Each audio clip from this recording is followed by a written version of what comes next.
Hi folks, I've come to the end of my audio gathering phase for the 2020 season, and now I start the ominous task of filtering through those countless hours. Hopefully, I'll be finished by next April.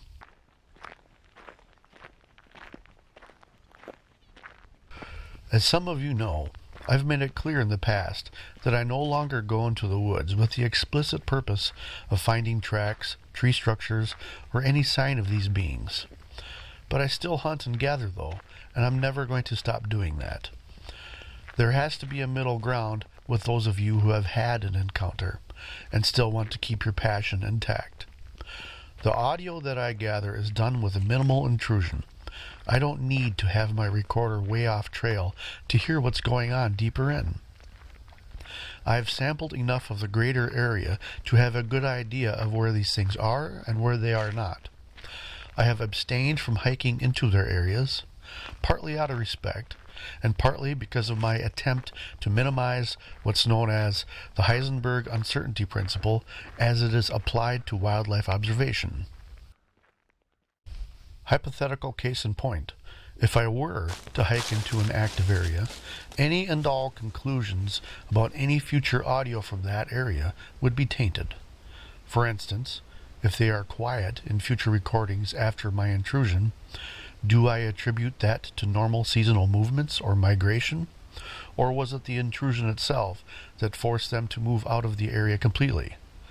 I know of plenty other areas where I do not see or hear any of their signs that I can go into when I want to hunt or to forage. There's enough room for all. I'm never going to be able to go into the woods again and be oblivious to the possible sights and sounds of something, just because I don't want to think about them. When I'm out there, I'm looking and listening to everything, just like any tracker would. Knowing Sasquatch exists means they are just another page in my list of known things. Right next to the chapters on deer, bears, bobcat, mountain lion, elk, owls, wolves, you name it. Only difference is, now I know these things might even challenge us for the top spot on the food chain. So when you compare my little list of known things to that of another hunter that has not had an encounter, that list might look much different in the way it's laid out in terms of what's dangerous to us and what is not.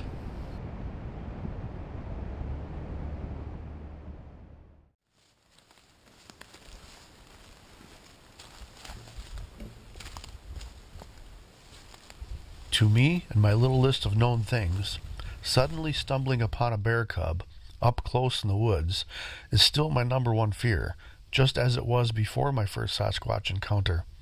Actually, Lyme's disease could be like a co-number one fear. It's the unseen and unheard things that you really have to worry about in the woods. The oblivious hunter might have more overall knowledge of the natural world than I do. I've got 50 plus years of experience, but there are others out there with more. He or she may know more about the common sights and sounds of the woods, but I'll guarantee you that I'll notice the signs of these beings before they will, and it just might save my life someday.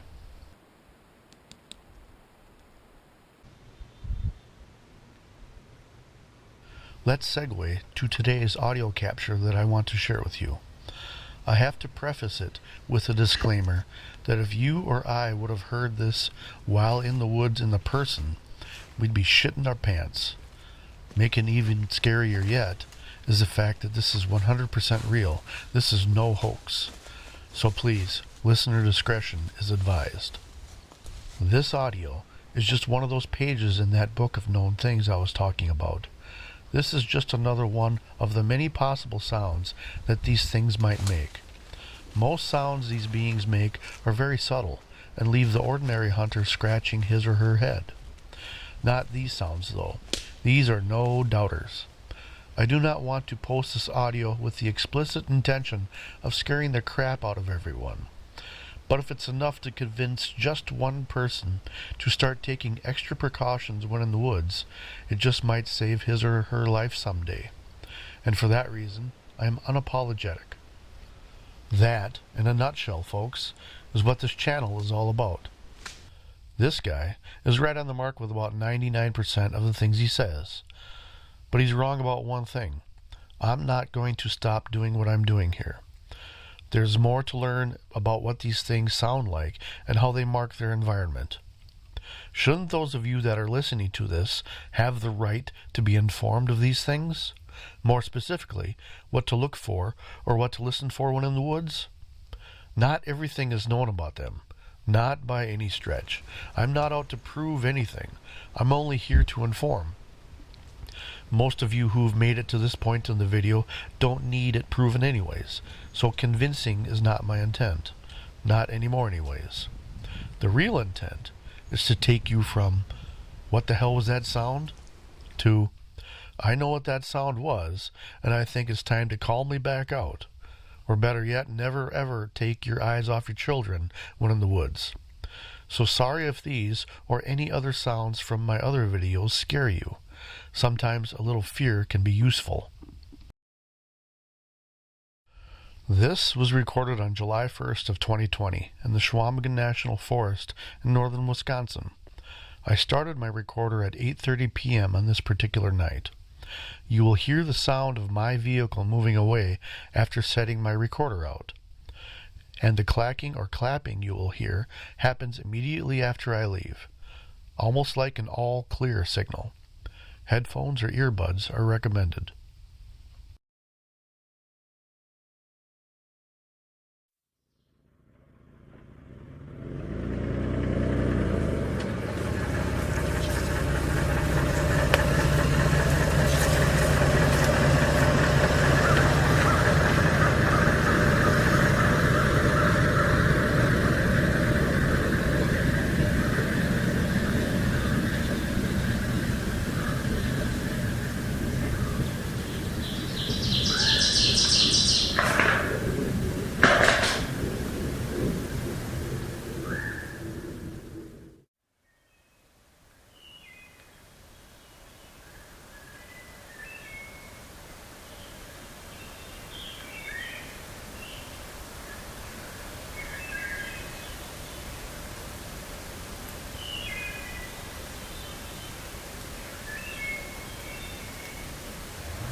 If you like my videos, please consider subscribing. Click on the bell to get notifications when I post a new video.